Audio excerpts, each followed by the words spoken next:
All right. The biggest news this offseason regarding the world of the Colorado Avalanche.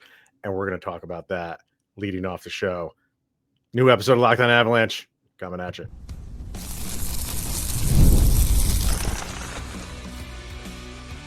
You're Locked On Avalanche, your daily podcast on the Colorado Avalanche. Part of the Locked On Podcast Network. Your team every day. All right, everybody. Welcome to the Locked On Avalanche podcast, part of the Locked On Podcast Network, your team every day.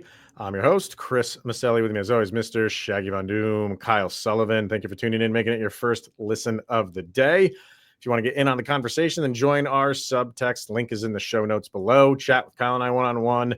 Get your opinion, everything Avalanche related. We share it on this very podcast, which we will do a little bit later when we continue our point predictions for next year. Plan is for today. I know we pushed back Parker Kelly, and now we're just totally skipping over him. And I don't mean to do that, Parker, but we will get to him. But we have Cale Makar, Martin Necas, and Arturi Lehkonen, who we will get to a little bit later. But where we are starting today, ladies and gentlemen and fellow listeners, a big announcement here for the podcast and going forward. And if you follow either Kyle on social media or the show account on like Twitter, you know what is about to be said here. If you don't follow, then it might be new news to anybody. So I will turn this over to Mr. Von Doom. Yeah, as of, tomorrow's episode will be the last episode that you get to see my face or hear my voice. I have taken a job where it kind of complicates being on covering your team every day. So I will be stepping away from the show. Tomorrow will be my last episode. It was a good run, man. I mean, how I made the post was it literally started from like an email that you sent me when I was just having fans on the show. And we've talked about this. People have asked us like on subtext, like, how did you guys get into this? Where did you guys meet? So we've talked about this before, but it was, through an email that you had sent me saying like, hey, I wouldn't mind coming on the show. Had you on. And then whenever I needed somebody, like, if there was like a big news story and I wanted to bounce this off somebody, there were a few people that I'd go to. And if they said no, I would, go to you. And you never said like, no, like, yep, let's do it. And then I got to the point of like, I really feel like I want like a co-host here. And for me, it was a list of one. And it was, like if you didn't want to do it, maybe I would have found someone down the road. But, I asked you if you want to do it full time and you jumped at it. And then, over 1,000 episodes later, here we are. So it was great and it was fun. I'm sure you will come back in some, when, the Avs win multiple Stanley Cups. Well, they needed to get me out of the way first. Yeah. But you were here for it, the most recent one. So yeah, it's obviously sad and you clearly are going to be missed, but it's completely understandable the opportunity that you have and why you need to go this route. So yeah, I'm happy for you, man. We could even hit on the story if we want to tomorrow on the show, just like run it back. But it's been a great ride. Like it started off as enjoying the show to becoming a fan and a friend. You're like my brother. I will miss you and all the listeners. And I won't miss hearing that I am the biggest idiot of all time because I have two kids that remind me of that every single day. But I will definitely miss hearing from all the Avalanche fans and keeping it real with you guys. Yeah. So we got this show and tomorrow. So we still got more to talk about. And then we'll kind of end tomorrow's episode with however you want to wrap it up for the last time. But we'll get to that. My tomorrow. History of the WWE in the last 30 years. So there is some Avalanche stuff going on. Let's dive back into that. And they found their assistant head coach in Dave Hakstol. And if that name sounds familiar to you, it should, because he was a recent head coach for the Seattle Kraken. And the one playoff victory that they have is against your Colorado Avalanche. So I'll just throw it to you. Thoughts on the hire? Good, bad, indifferent? wait and see approach? What are you thinking? I think it's a little wait and see because, yes, he has history of knocking the Avs out. I honestly, you're the assistant coach, and Avs fans know, like, what are you going to do to the power play? Like, what are you going to get in there, and how? And honestly, his temperament and the way he carries himself, how does that going to blend with Nathan MacKinnon? That is my number one thing. Like, I want to see, is this going to be something that Nathan like welcomes and listens to and adapts to, or is this going to be one of those you don't even know, you don't know how we do things, and it becomes a little bit of an issue. I'm very curious to see how it goes. Like, he's also been coach of like Team Canada as an assistant. Mm-hmm. He's been places. I'm just very curious. Like, it's a name that's cool, but yeah, definitely how it fits and what he does to the power play is going to be what I'm going to be watching. If that's his role, like we haven't been told like exactly what he's going to do. You would assume he's going to kind of be in charge of special teams because that's the one that you got rid of. But I'm fine with this. You know what I mean? Like, what was there any name out there where we were like, that's the guy we got to go get, and if we land him as our assistant coach, like, boom, mark it down. Stanley Cup is ours. It doesn't, you don't do that with like assistant coaches. You know what I mean? Like, and nobody was out there. We didn't do any shows saying like, we did shows on free agents who we wanted for free agents. They didn't have a first or second or third round pick, or they acquired that third round. They didn't have a first or second round pick. So we didn't do it this year, but we have done draft shows in the past of who we want for draft picks. You don't do that really for assistant coaches. And I'm not saying like he's not gonna be like he has every opportunity to do well in his role, but like nobody was like beating down the door of like, we got to go get fill in the blank here for our assistant coach position. I'm not minimizing that position at all. I'm just saying like whoever's in that role, I think they can be given the opportunity with this team do well. And for Hakstol, like I think it's a good hire because I like when you like you, so essentially you have like two head coaches right now. I don't see that as a bad thing because we all know Jared Bednar is the man in charge behind that bench. And it's not like Hakstol is going to go gunning for his job or anything like that. But Hakstol will know his place. He will know his role. And I think they got to give him the opportunity to do that well. And I'm okay when you have a head coach who he's been a head coach twice with Seattle and with Philly. Hasn't done great as a head coach, but he has the experience.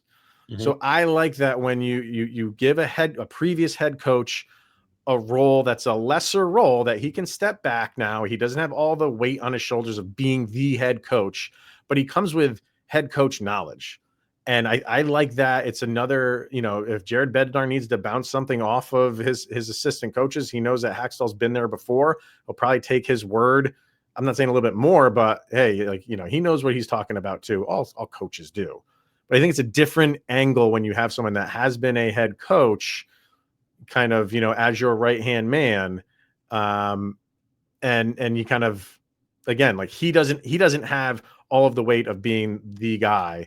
And he can fill in a lesser role, do special team stuff or whatever he is there to do, and just kind of feel better about, hey, I with the guys that I have on this team, I can do a lot. So. Yeah, he doesn't have the weight, but also I keep going back to that end of the year press conference with a little bit of gravity because the guy before you was let go because the power play and the management size wasn't working, so they decided to go separate ways. He's going to have to come in with that pressure as well. And yeah, you're not parading through the streets about an assistant coach hire, but I'm glad the Avalanche went with a known name with some head coaching experience because that does help because you are going to be kind of expected and anticipated to do something different with special teams. And I'm glad they didn't go with, your former Av hire. You see on social all the time, like Coach Frankie is here. Like, mm-hmm. I'm glad they didn't do one of those promote like Cogliano is our assistant coach. Like to say we relieve this guy because he's not doing anything on special teams, but we're going to give it to our former player just for the good old feels. I'm glad they handled it with some kind of urgency and sincerity, but I also know that Hakstol has a little bit of pressure knowing the last guy was fired because things weren't working. They're going to anticipate me doing more than just being there and checking the replay. Yeah, I mean, there's when you're head coach's pressure or assistant coach, whatever. If you're some sort of coach, there is some sort of pressure, absolutely. But so I kind of want to know like exactly what they're expecting him to do, because I think everybody is just assuming like, boom, special teams, like that's what his sole purpose is, and I don't know if I buy that. Like, sure, like I think he'll have input on that. And maybe that will be like his major role, his main role. But when you have a guy that's coached teams, and how everybody is going back to the year that the Kraken beat the Avs in the playoffs, and really that series and that whole season for the Kraken was a much improved team from year 1 to year 2. But if you remember, like that expansion draft for the Kraken was very defense heavy. Mm-hmm. And I remember when that was over, people were like, they're not going to score a lot of points, but they shouldn't give up a lot either. And, that maybe wasn't so true in year 1, but in year 2, it was very much improved. And you saw that in the postseason was they were a well-rounded team, top to bottom, like, the roll out the 4 lines mantra that you hear all the time. Like that was how they beat Colorado. Colorado was a little bit too top heavy that year, and they got exploited in the depth, and they got exploited on defense by the Kraken. They would be foolish if they didn't tap into that. Yep. And how he played defense, how he does play defense. I think that's another reason why this was maybe an interesting hire for them, because, the Avs sometimes need help on that side. You have the greatest in the world in Cale Makar, but he can't do it by himself. So that's where I want to see where his input is on, sure, special teams, because that ended the season horribly bad. But defensively, does that improve as a unit over the course of the season? Because I think he can really help in that aspect. Hey, when you beat them, join them. Yeah. Why not? Even if it's a few years later, join them. It's not the worst thing in the world. So, but like I said, I think anybody who was going to get hired for this position, my mindset would be, all right, give them the chance. Yeah. I can't think of anybody that would have been hired where I'd be like, that's a terrible hire, unless it was John Tortorella. Even that one would have been okay. Yeah. In an assistant role, that would have been okay. Like the only thing I would have, like, if it was like Belmar or like somebody just freshly retired, like that, it would cheapen the position just a little bit. But this, it feels like they have a plan for this position. I wonder if this was the plan. I mean, because if this was the plan all along, why? I don't want to say it took forever to hire someone, but it's kind of a position and a role you could find someone relatively easy. So for him being the name that he is it a little bit longer than I thought? Yeah, but I wasn't sweating it. I was like, oh my God, they don't have their assistant head coach yet. You knew it was going to happen. I just wonder why they maybe took a little bit of time with it.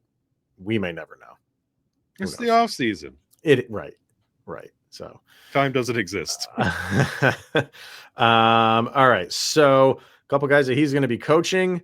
What does it look like? Our predictions for the point totals for a couple players. We're going to do that coming up next. Let's hear from Monarch Money. If you ever wish managing your money felt easier, with Monarch Money, it can. So whether you are growing your savings or planning a big purchase, Monarch puts you in the driver's seat. It's like having your own personal CFO, giving you full visibility and control over your finances. Monarch Money is more than a budgeting app. It's a complete financial command center, and you can track all of your accounts, investments, and spending in one place. So in addition to managing money, you are also building wealth.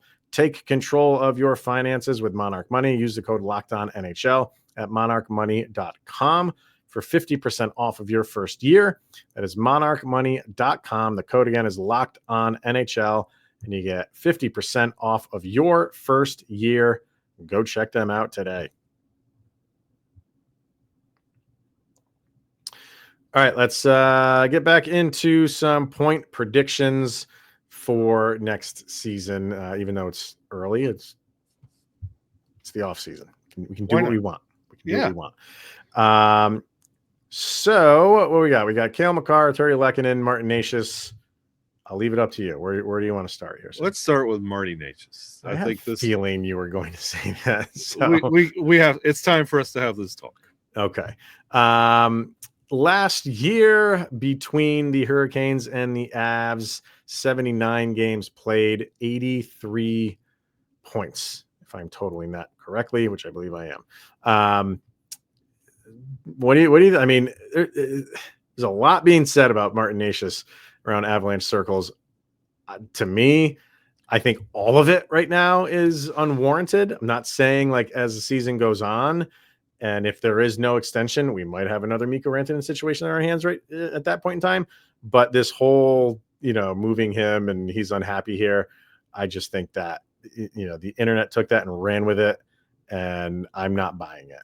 Having said all that, how do you think his season's going to go for the Avs? I wonder what version of Necas we're going to get. If we're going to get the first 3 weeks of him arriving in Colorado, being that electric companion to Nathan MacKinnon, or what ended the season, especially with, I don't know where this rumor came from.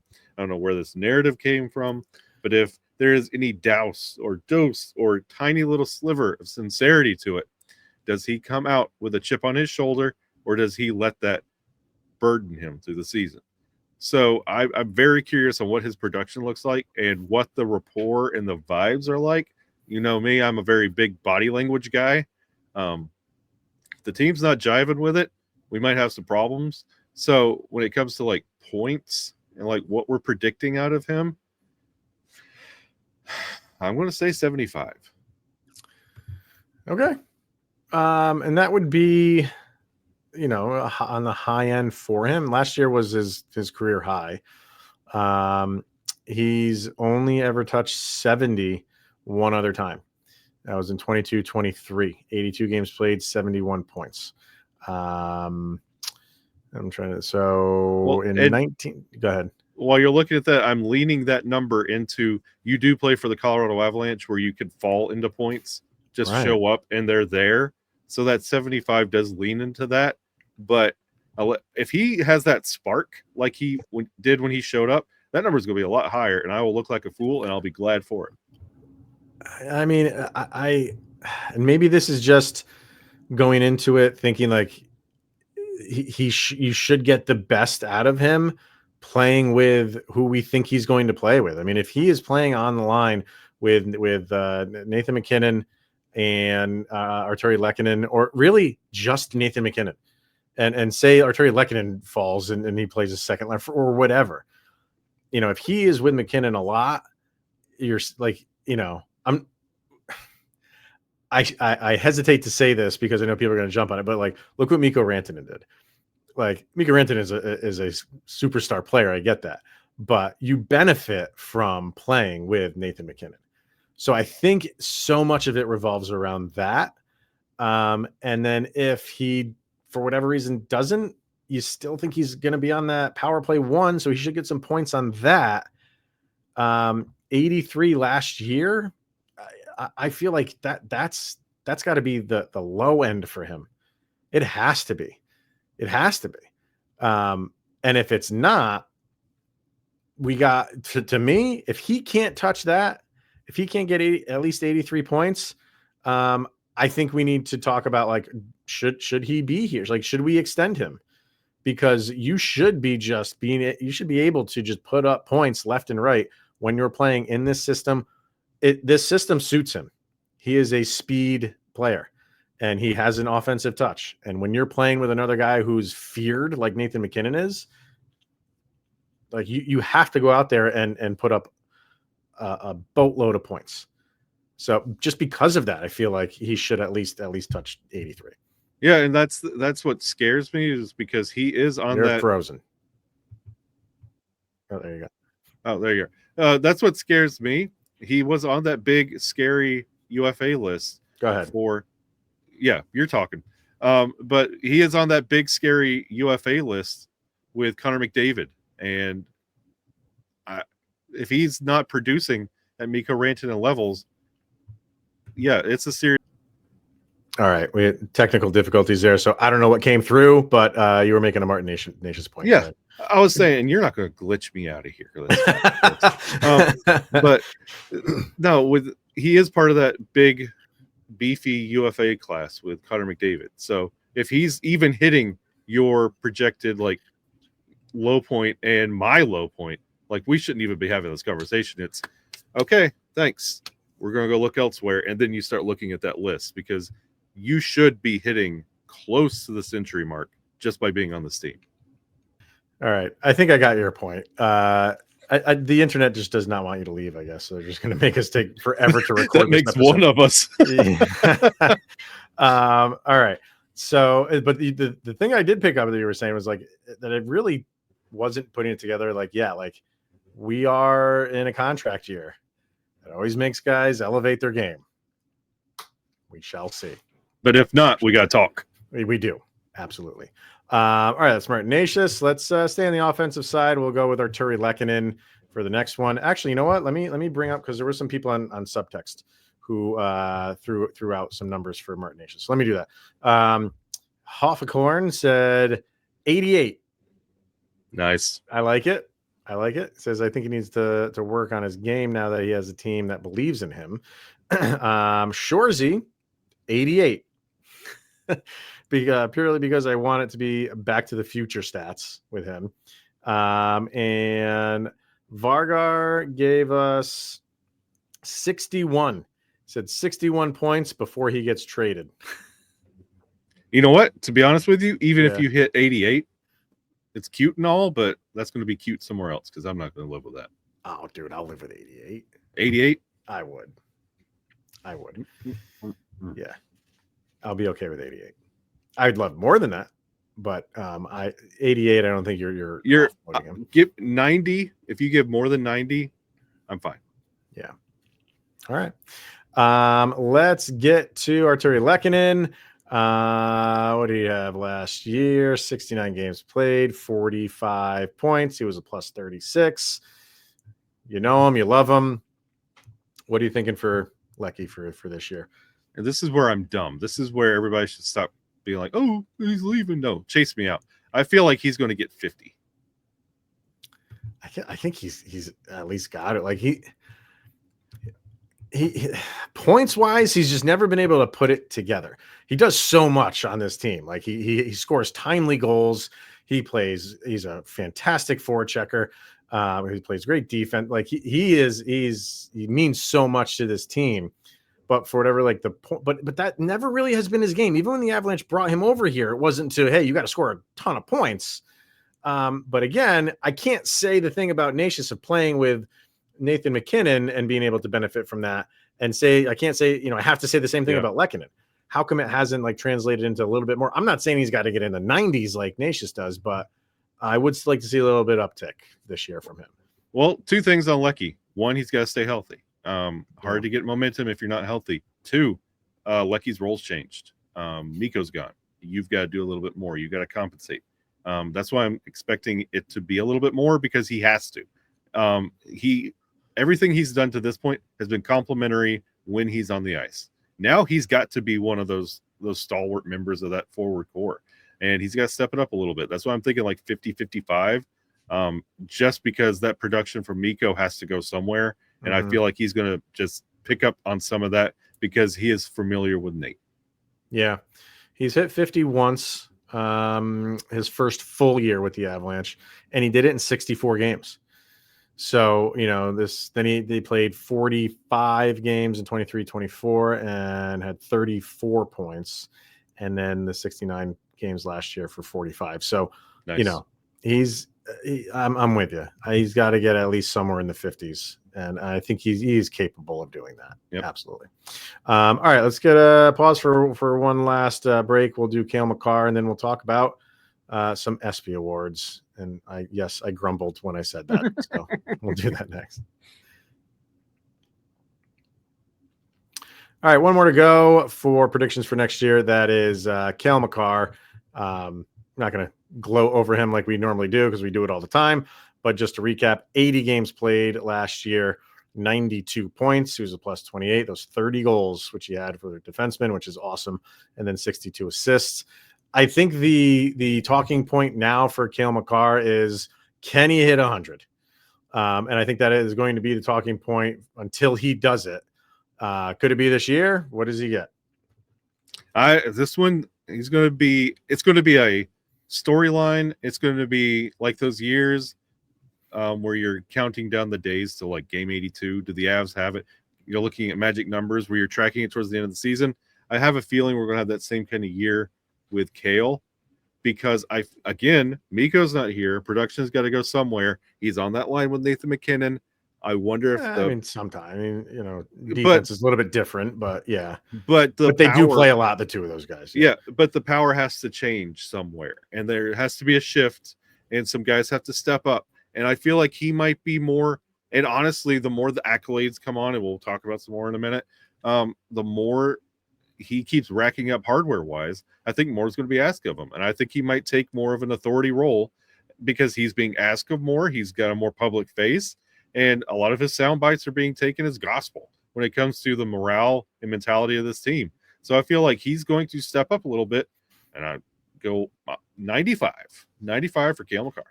That's exactly what I have. Interesting. That's what I wrote down. I wrote down 95. Like I know it's 8 points, but that's, for a defenseman that, could be a handful of games. And I don't know, like, can he do it? Yes. He absolutely can do it, but you got to just be on point all year long. And yeah, if there's anybody that can do that, it's definitely Cale Makar. But I think maybe I just feel like this is like not slow progressions, but a like walking up steps type of thing. 92 last year, 95 this year is where I'm at. And then, hey, I only needed 5 more points. I know what I need to do to get those extra 5 points. Maybe the year after that, he hits the century mark. This feels like Nathan MacKinnon 2.0 all over again, where it took forever. Yeah. You're like, is he ever going to hit 100? You're waiting. You're like, oh, is next year going to be it? I feel like once he hits it, then he's going to find his groove there, and we're going to be talking about how he has changed not only the Avalanche, but the entire league. You know what I just thought of? It would be interesting if this comes about is, at the end of this season, Bednar benched a lot of guys. Like he benched Makar, he benched MacKinnon. So nobody had 82 games played last year for the Avs. If he's hovering around like 98, 99 points and there's like a game to go, that's meaningless. Does he put him in? Or, hey, just get the rest? I'm inclined to think Jared Bednar would kind of go to Cale Makar and say, what do you want to do? Yeah. And I'd be interested to know what that answer is. We'll talk game 82. Yeah, because having never done it, you want to be like, hey man, I'm a defenseman. I'm not going to be here a lot. Maybe I'll do it. Like if you're Nathan MacKinnon, be like, no, I'll take the rest. I'll get it next year. And now he just gets it every single year. Yep. But for defensemen, it's different. So maybe something to watch. So subtext Hofkorn for Lehkonen, he said 55. Makar, he said 76. Big step back for him there. I can't see him dipping that much. I can't see that happening. Unless the lights are too bright. I don't think they are. We're about to talk about like the titles and things he's rumored for. Like these are some bold, like he was in the Hart consideration, for goodness sake. The way he handles things is nothing bothers him. So Shorzy for Lecky, he had 47. I just don't see him passing his career at 51. And then for Makar, he's got him at a solid 96. So right around where we're at there. Trying to one-up me, I see. I guess so. Mark, I missed Mark when we talked about Necas. For Necas, he said 9 points in 11 games, and then he gets traded to the Jets for Kyle Connor. Oh, he's still my beating heart. For Lehkonen, he had 56. For Makar, 112. Jeez. Bro. I mean, I'm all for it, Mr. Mark. But are you okay? Did your heart beat there? It's the blood pressure medication I'm on. Wow. Oh my God. Don't have me call 911 on your second to last show. That would be 1-12. That would be Hart, Norris, everything. Vesna. That'd be everything. For real, if he does that, if he pulls that off, we're not having Mikko Rantanen conversations anymore. Mikko Rantanen will be a distant memory. If Cale, even though he plays defense, Cale Makar would be. We'll never have that name. Will never be brought up again. Right. So, all right, there you go. And one last thing we wanted to do: the ESPY Awards. If you care about them, I don't. They had their nominees come out, and there are a couple Avalanche players in here. One is Cale Makar for Best NHL Player. He's up against Leon Draisaitl, Connor Hellebuck, and Nikita Kucherov. What do you think? Whoa, did you just lose power or something? I don't know. I think a light blew in here. This is a crazy episode. We have not had this many problems in a long time, and here we go. The second I announce I'm leaving the show, everything falls apart. The ghosts are. I love happy. This. It's interesting. I'm curious what the conversation, like from an ESPN perspective nationally, is around Cale Makar, best NHL player. I find that wildly fascinating. The Landy thing, I feel like that is your shoe-in. We'll get to that in a second. Yeah. With Makar, before I even, I heard he was a nominee for best NHL player. In my thought process, because it's ESPN, was Connor McDavid's going to be on this list and he's going to win it. Number one, because ESPN doesn't care about the NHL as a whole. The guys who cover the NHL love it. But as a whole, they don't care. And it's a popularity contest when it comes to ESPN. And Connor McDavid will always be the most popular player for as long as he is playing. So I thought they'd put him in. The fact that he's not in there, I have to give ESPN some credit for not putting Connor McDavid in here. So congratulations to ESPN for doing that. But I wonder where this goes. I wonder if they just follow, they go chalk, so to speak, and whoever won the Hart is going to get the ESPY. Yeah. Again, I don't. ESPYs are so just like weird to me because it's like nobody really cares. Like nobody, when somebody retires, they don't read their stats and their awards and then say, oh, and also is the winner of 9 ESPYs. It's not on any plaques on the Hall of Fame and for Major League Baseball. Like nobody cares. Nope. So why are we talking about it? But here we are. I think we're talking about it honestly for this one, for Gabe Landeskog. Yeah. So he is in for best comeback player. I got to bring him out. Best comeback athlete. You got him. You have Suni Lee, who's a gymnast, Mallory Swanson on the Chicago Red Stars, and Lindsey Vaughn in skiing, obviously.